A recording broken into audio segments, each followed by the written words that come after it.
ইব্রু হাসানের কবিতা free Bangladesh. Aaron বুশানেলের আত্মাহুতি আমাকে চাপকে দেয়। পলায়নপর শান্তিবাদী মানুষটাকে এক ঝটকায় দাঁড় করিয়ে দেয় গোলা বারুদ ভর্তি সারি সারি সাজোয়া যানের সামনে। স্বদেশের অলিতে গলিতে কান্না হয়ে ফেরা আমার স্বপ্নগুলোকে কে যেন বলে ওঠে, বেঁচে থাকাই শেষ কথা নয়।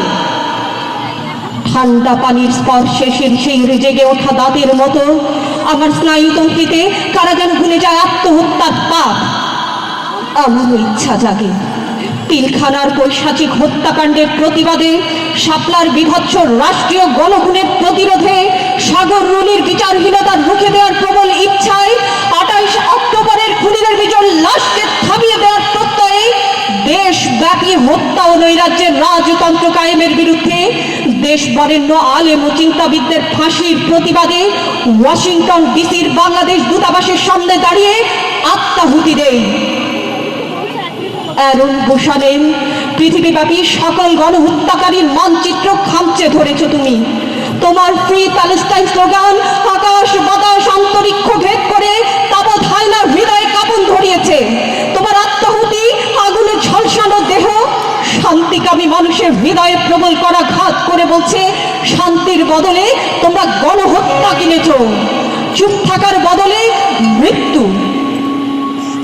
প্যালেস্টাইন তো হৃদয়ের আব্দু।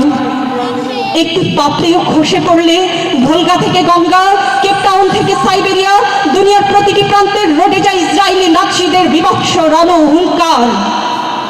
শান্তিকামী মানুষেরা নেমে আসে রাস্তায়, প্রতিবাদ ও প্রতিরোধের প্রবল ঢেউ হটিয়ে দেয় হিটলারের প্রেতাত্মাদের। কিন্তু আমরা যে ভুলে যাওয়া জনপদের বাসিন্দা, এখানকার গণহত্যা নিয়ে কারো কোনো উচ্চারণ নাই, এখানকার নাৎসিদের নিয়ে কোনো প্রতিবাদ নাই। কেননা আমাদের নাৎসিরা শক্তিশালী হলে দুর্বল হয় ইসলাম, আমাদের ইহুদিরা তাদের পরীক্ষিত মিত্র।